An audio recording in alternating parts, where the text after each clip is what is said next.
All right. Hi, everyone. Today we'll be having Travel Nurse Across America help you learn how to choose the right travel assignment for you in this pandemic. I know it's been tough, or you have tons and tons of questions, so they're here to help you with that.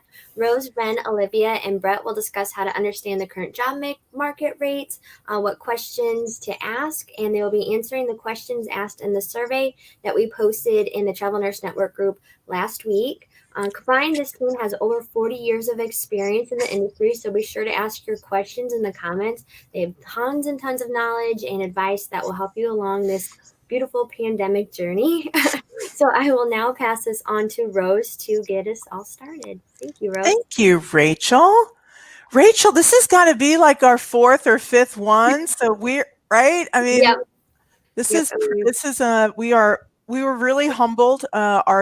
The Gypsy Nurse friends contacted us a few weeks ago and just said that there have been so many questions about how to navigate a travel nursing career in the pandemic. Mhm. Yeah. And they asked us to provide a panel of recruiters to just talk about what the market's like, from folks who are actually in the chair, looking at jobs every day, talking to nurses, holding nurses' hands, trying to help people through this extraordinary time. So we're very grateful to be here to share what we know to benefit the community. And just like as we in recruitment all the time, every day, we start our day completely in an invocation with great gratitude and reverence and respect for the nurses that are out there. This country is never really going to be able to express the gratitude that we have for the work that you do. I was reading an interview by the CNO of Cedars-Sinai, a gentleman named David Marshall, and he said, nurses are not the front line of this pandemic, they're the last line.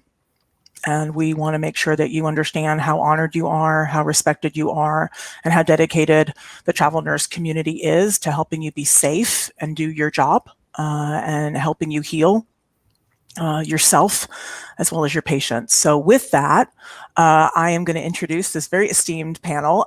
My name is Rose Fulton. For those of you who are new to our little show here, I'm Rose Fulton. I'm the Senior Vice President of Recruitment at Travel Nurse Across America. I've been in the industry for about 15 years. And I have some great guests today to share knowledge. So I want to start out with some introductions. So Brett, you want to kick us off? Absolutely. My name is Brett Lazansky. I live in Alpharetta, Georgia, which is a cute little suburb about 20 minutes north of Atlanta, Georgia. I've been doing this for almost 19 years, and it'll be 19 years in March, which kind of blows my mind. This is how I met my wife. She was actually a traveler before she became my wife, which is always a good story. I love doing this, love it more every day, and just look forward to doing this forever. Right. Thank you, Brett. Glad to have you on board. Ren. Hey, Ren McAleese. I have been in the industry for a little over 7 years.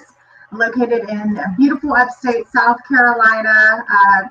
I guess near Clemson would be probably the closest place anybody would be familiar with.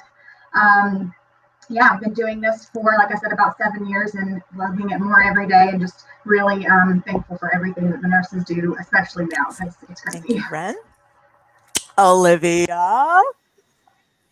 Hey, everybody. My name is Olivia Carper. I have been recruiting travel nurses for 15 years. I live in Huntersville, North Carolina, which is a suburb just north of Charlotte. So yeah, that's me. I love this job, love this company. Thank you to all the nurses and healthcare workers out there for what you guys do. I talk to dozens of nurses and different healthcare workers a day, and I just can't tell you guys how grateful we are that you're giving up your time, giving up time with your family, and putting yourself between us and this virus. So thank you. Thank you, Olivia. So we Gypsy was great, and they did a poll for us of just what the top questions were. So we're going to knock those out. I've also been doing this long enough to know that not everybody watches this in the moment. Some people go back and look at it after we've recorded. So that's great. Definitely put your comments though, like comment and stuff, because I will have fun with you and answer questions in the moment. And then also afterwards, put your comments in, because we'll make sure that we reach back out and give you some specific information, because we know that there's lots of questions out there. The first comment that the first thing we want to talk about was the market. So you can see from this experience that all the individuals on this call have dealt with markets, up markets, down markets, hot markets, cold markets. They've got tenure. And that's important because we can give you a perspective that would be different, right, than someone who is new to this.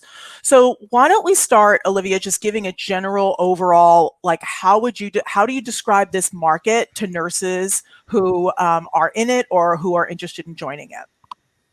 Yeah, I think that's a great question. It's something I definitely talk about all day long with my nurses, whether they are new to travel or have been traveling for a while. This market is unlike anything we've seen in the past. It is changing, but the great thing right now is that, when we had the first round of COVID, the hospitals have become better prepared on how to project and how to deal with this. They had the knee-jerk reaction when everything first started, and now it's a little bit more planned. So, we're seeing a huge increase in needs, of course, in critical care across the board, across the country. Telemetry, PCU, and med surg. Those tend to be the 4 areas that the hospitals are really saying, this is where we need nurses. This is what, this is what we need help with.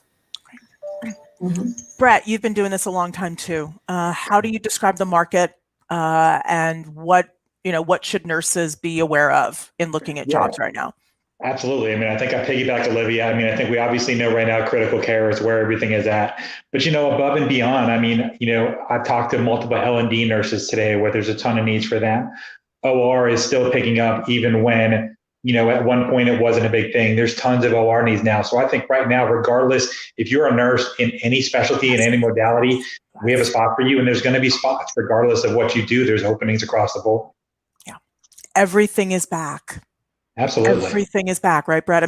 When we were doing this back in we started doing these Gypsy Lives, I think March hit and then April hit and then we started getting online. We started to really do our best to educate. And I had my clinical sidekick, our VP of clinical, Jill Elias, who's usually with me. And believe me, she prepped us before this call. So I don't go out here without nurse supervision, trust me. And she we were talking so much about the specialties and this wave of cancellations that were happening, and ICU and PCU were the only ways you could get jobs, and nurses were being furloughed. Who would have ever in a million years ever thought that? And for us who've been doing this now, right, with y'all from the sidelines, this has been an extraordinary market because it went high, low, and then high again. So Ren, what types of specialties are you seeing that are booking right now, like in terms of, your nurses and where you're seeing jobs? Absolutely everything what everyone said, the ICU, telemetry, PCU, the higher, rates. I know everybody asks questions about those. Where are we seeing those at? It's the places I feel like you see the higher rates, generally California, Florida, Arizona. The thing to keep in mind with those, you're going to be going to a COVID assignment. You're going to be floating a lot. You're going to be, working really, really, really hard. Not that, assignments anywhere aren't easy right now, but those are going to be your COVID crisis rate assignments. And when you get there, you need to be expected to be flexible. So if that's not something that you're comfortable with, then, maybe those high crisis rates aren't the best fit. So that's definitely something I educate my nurses on up front whenever we're looking at those Great advice.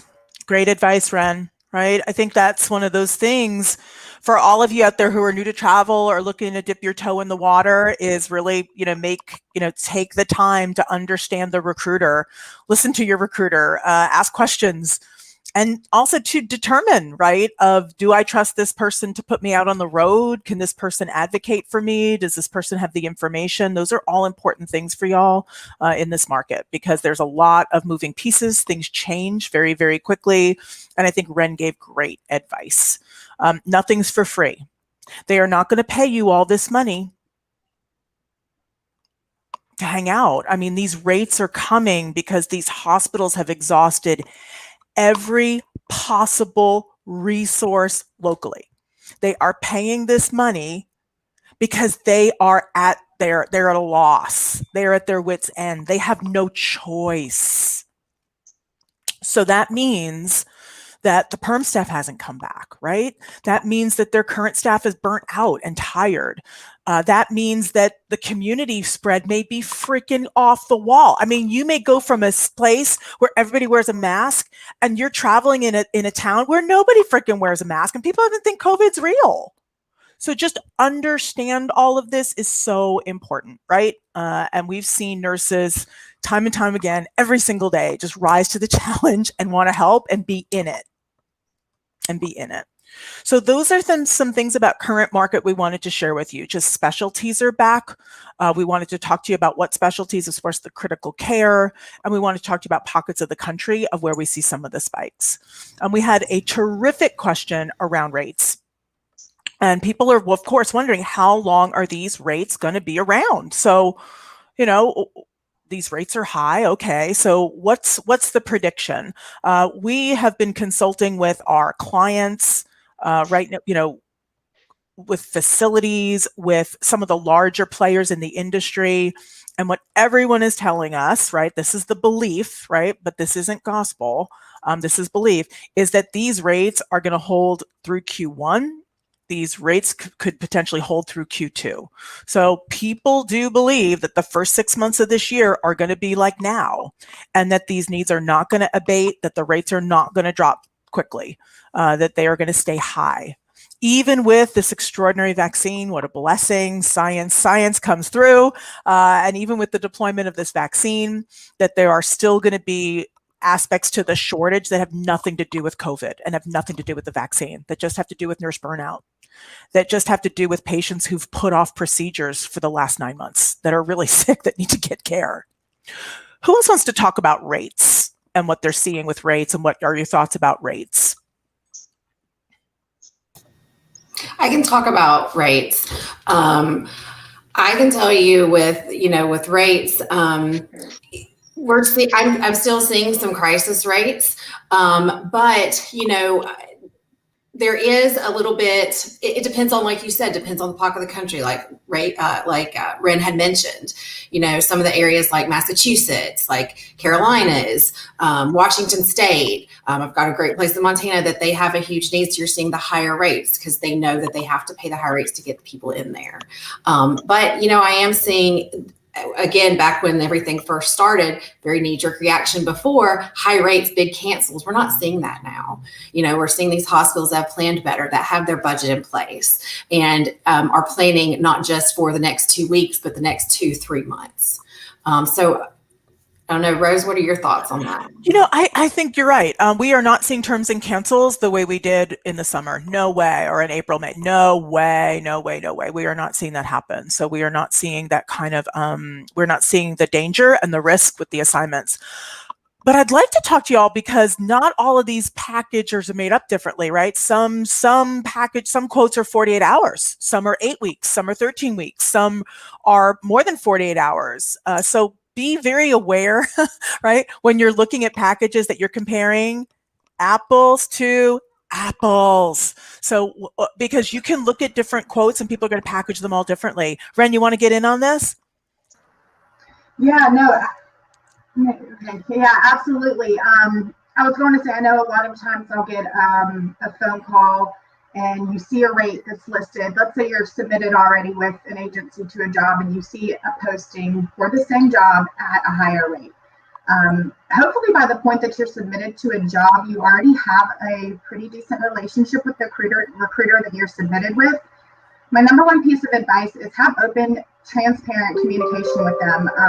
Call them, let them know, I just saw this job posting and it's whatever more than what you quoted me for. What's the deal? Just have that conversation with them. Nine times out of 10, like Rose just mentioned, it's going to be apples to apples. When they pull that pay package, what you're seeing online is the bare nitty gritty, and maybe what your recruiter quoted you has the insurance worked in, has travel reimbursements worked in, has so many other factors that aren't accounted for on that rate that you're seeing online. So just have that open, honest, transparent communication with your recruiter, and you're golden. Beautiful. Great advice. And here's another thing too, right? So if you as the nurse ask the recruiter about the package and he or she starts getting defensive or copping an attitude, Do you want to work with that person? No. No. So just like Ren said, transparency is key, and transparency is a two-way street. So you're being honest with them. So a professional is going to do you the professional courtesy of being honest with you. And there should be no penalty for the truth, and all cards out on the table. So I love that you said that, Ren. Transparency is a two-way street. So just like, as a nurse, you don't want to get mad at the recruiter. How come this rate is, you quoted me so much? Same thing with the nurse. Don't get mad at the nurse. Like, just figure it out. One of our recruiters had this really great analogy that there's times in travel nursing. So we always have newbies that watch these things. So there's times in travel nursing where your package, my loves, is like an airplane ticket. And you're sitting on an airplane and there's 200 freaking people on this airplane. And the person next to you paid $300 for the ticket. And the person on the other side of you paid $150 for the ticket. And the person in the back paid $500. So there's times where, depending on when you purchase the ticket, and where you purchase the ticket and what the cancellation rates are and what the assurances are with the ticket, that those tickets are going to have different dollar signs attached to them. So like Ren said, be transparent, right? Get educated, right? And breathe and follow your gut. Let's talk about OR, because OR nurses wanted to know, like, oh my gosh, are things going to get crazy again? Is OR going to get canceled? I'm afraid to go back to travel because of how scary it was back in April, May. So I wanted to talk about that a little bit, of just, we've dispelled the whole idea of certain specialties are hot and certain aren't, because we're booking everything. But talk to me, guys, about just what made OR nurses, how were OR nurses able to handle, right, that big knee jerk? Brett, what advice do you give nurses when it comes to not getting canceled and how to fulfill the rest of their contracts? Yeah, it blows my mind. When I first started doing this job, if you had an OR nurse that wanted to travel, it was like gold, because there were so many jobs and there were so few of them. And, as it started, obviously when elective surgeries went down, and hospitals went to critical care, OR nurses were in trouble. And I think so many hospitals realized that without OR nurses, without surgeries, without procedures, they weren't going to be able to do the things they needed to do. So, I haven't seen an OR cancel probably, it's December now, probably since June or July. It's been at least a good 5-6 months. And I think for the OR nurses and even the CVOR nurses that I have, it's basically just making yourself available to do whatever else is needed in the hospital. It's that kind of, I'm going to do anything, all hands on deck mentality, where you become, you just do whatever's needed. Again, I think so many of these nurses have the ability to multitask and multi-skill set to different modalities and different specialties. And it's just that great attitude that at least the OR nurses I've had, like, look, I'm going to do whatever I have to do, not just because I want hours and I want to work, but because I want to help wherever I can. And if I'm not needed in room A, I'm going to room B. And the attitude has just been fantastic. And I think you have to keep having that attitude that I'm just going to do whatever it takes to help. Beautiful. Well done, Brett. Couldn't have said it better myself. We do workshops with our recruiters, just sharing best practices to educate all of ourselves. And we have a recruiter, one of our top recruiters, and she didn't have one single OR cancel during, the first wave. And she just said, well, because because my nurses were truly flexible. They were helping hands. They floated, they took temperatures, they did whatever it is that they could do. And she also booked them at very high bed count trauma centers where she knew the OR was never going to close. So there's different ways to hedge in a market to protect yourself. So great job. Thank you for that, Brett. Yeah. Let's talk. So we've covered a lot of this. Let's talk a little bit about average rates, of what kind of rates we're seeing. Olivia, can you help me out on that one?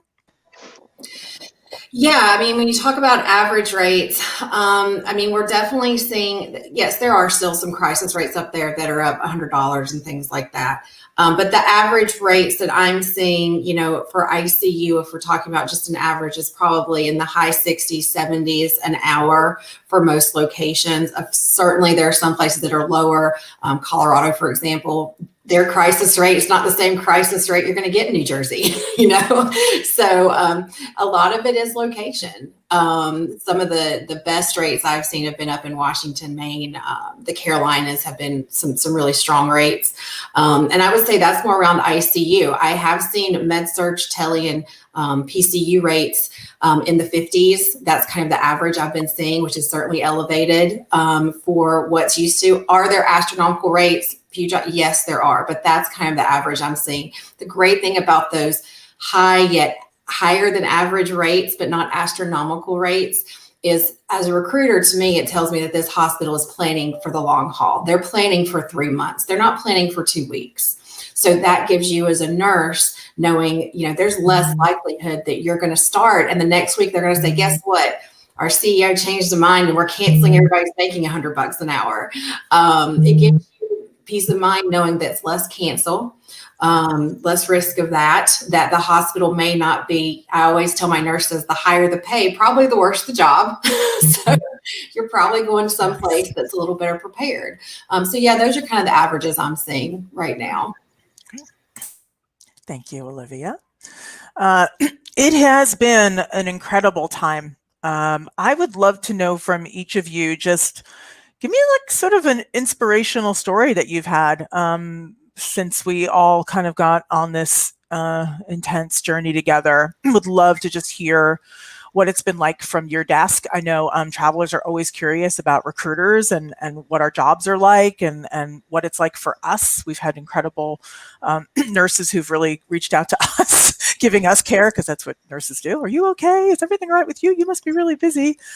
So I would love to have you guys just share some interesting kind of inspirational moments of just how you've connected with nurses during this pandemic. Who wants to get us started? I have one from when it started that pops to my mind. So I have a nurse, Laura, who has been with me, I think since 2015. She's from South Carolina. I just love her to pieces. And she, when COVID first started, she was one that went to New York immediately, said, you know what, I wanted to go closer to home, but send me to New York. Like I said, she's been with me for since 2015.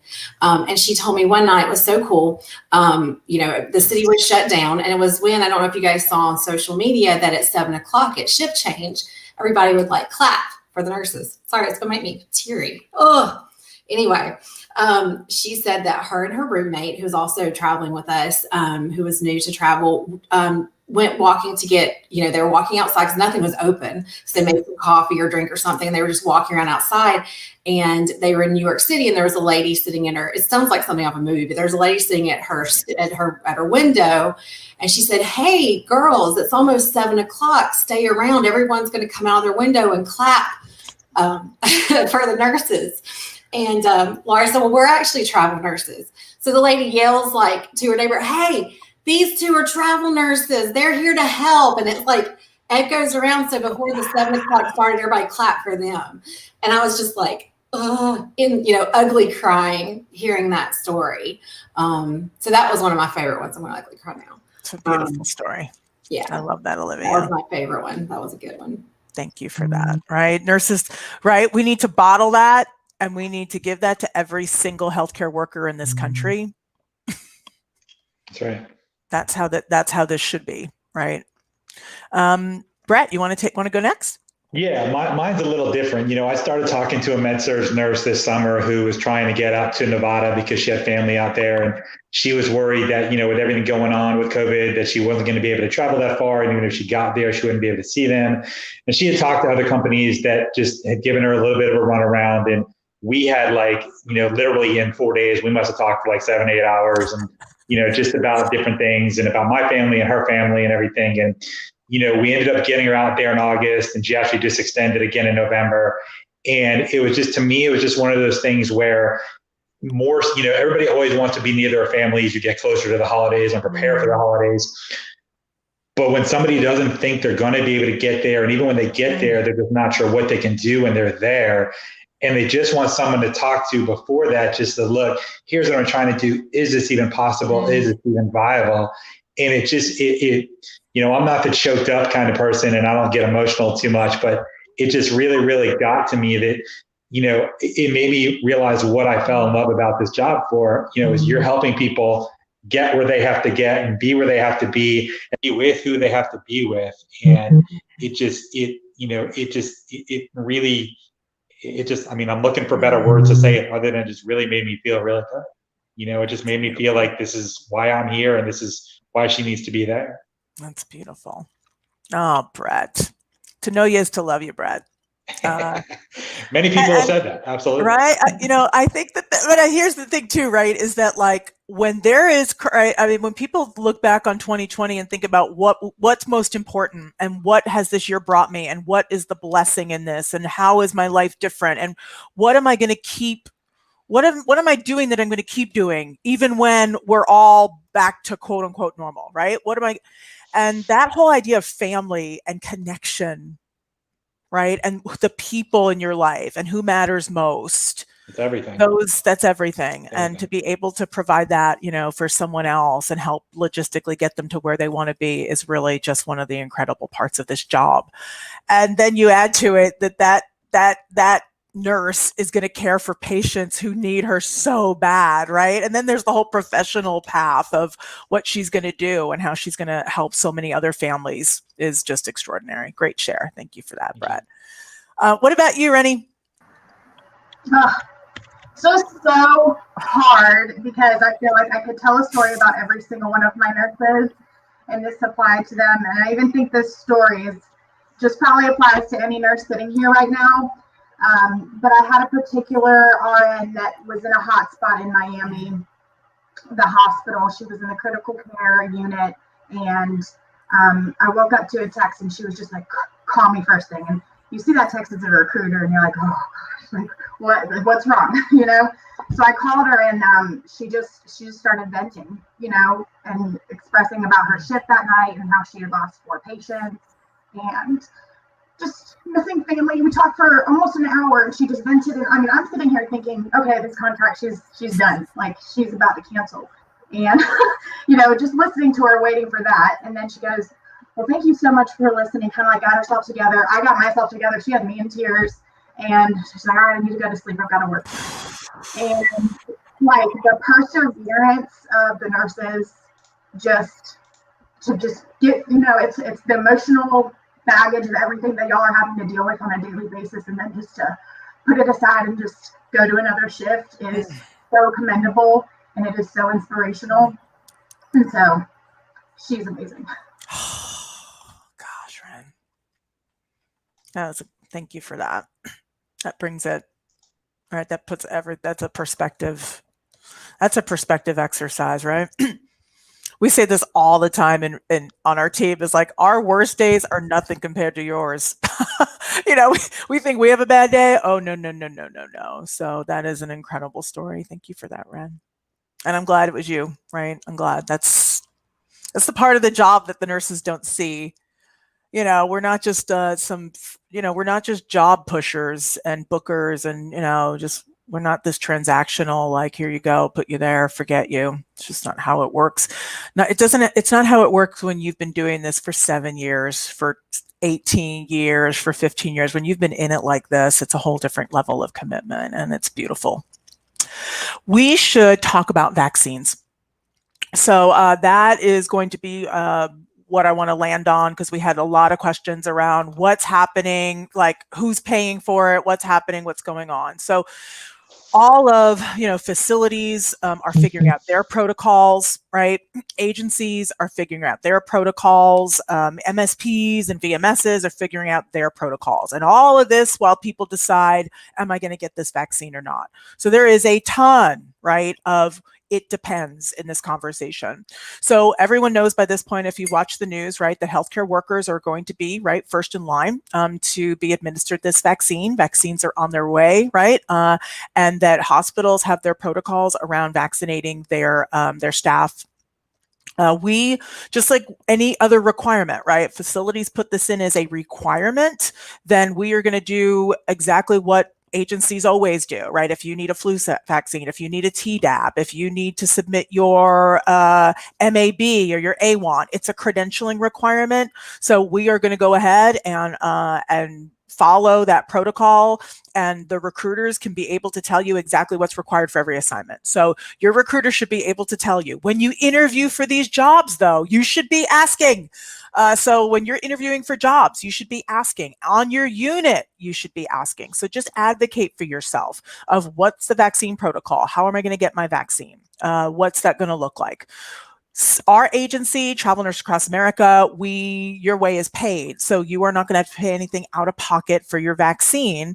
But we also understand that the large health insurance companies are going to pay for these vaccines too. So I do not think that there is going to be a cost prohibition that's going to get in the way of nurses getting their vaccines. But there is the $1 million question is, if a nurse refuses the vaccine, is the hospital just going to walk away from the nurse? That's the $1 million question, which we can't answer. We can't answer that question. We do not know what the hospital's backup plan is if a nurse doesn't want to get the vaccine. They haven't told us that yet. And as soon as we know it, we'll educate y'all on it. What we do see, though, is that public opinion is changing. Now, some of you out there may be like, there's no freaking way, I'm never changing my mind. And that's your prerogative, it's your body. But the public opinion is changing in that every week, it seems like when they're polling nurses, a higher percentage are willing to get the vaccine. And that could be great. But you all know, you guys all know this way better than we do, that a vaccine is not a silver bullet, and a lot of things have to happen for this country to get relief from this pandemic. So ask your questions. Ask your questions at your current facility. What's the protocol? It's a 2-step, right? So if you get the first vaccine, what's the protocol for you to get the booster? What does all of that look like? So just ask a lot of questions. In the travel nursing industry, we are looking at this like any other requirement, and that we are going to help our nurses, get that requirement completed to the best of their ability, and do everything we can to have our nurses safe and signed, sealed, and delivered on time so that they can get to work when they arrive to their assignment. So that's how we're looking at it. So with that, we are rounding, right, about 33 minutes on this call, which I think is probably just the right amount for you guys to listen to us. But I will say that this has been great. Ren, you did a freaking fabulous job, Ren. So thank you so much for joining today and participating. Fabulous pearls of wisdom. Brett, hit it out of the park, Brett. Thank you. Hit it out of the park. What? This was not staged. See, the bat comes in for good reason right there. Rose, that wasn't even planned. Rose just knew I had the bat waiting. Man. Right there, kid. Always, Brett. Always. And Olivia is our rock. I mean, Olivia is sort of like, Olivia is the Mount Rushmore of these gypsy nurse sessions for TNAA. So we just really appreciate the forum. We hope that what we were able to share gives you all some insight, helps you feel appreciated, makes you a little smarter about the industry, and motivates you to advocate for yourself, to ask questions, and to really expect a very high level of service from whatever agency you're working for, whoever recruiter you're talking to. Expect the best. So Rachel, are you out there in Gypsy World Land? Yes. Thank you guys so much for coming on. A lot of great questions. I see these questions asked every single day in the network groups. So especially that vaccine one about, how am I going to get it? What's going to happen? Is just every day there's a question about it. So I know there's a lot in the air right now, but we appreciate your guys' knowledge. And, when that comes, when you guys have the information, then, yes, our group will be the first to know. They will. All right. Well, thank you so much. We look forward to some future live events in 2021. So we're super excited about that. Hopefully it's going to be a little bit better year than 2020, but we're a little smarter, and you know what? And hopefully that counts for something. But we're in this together, and it's so important that we unite.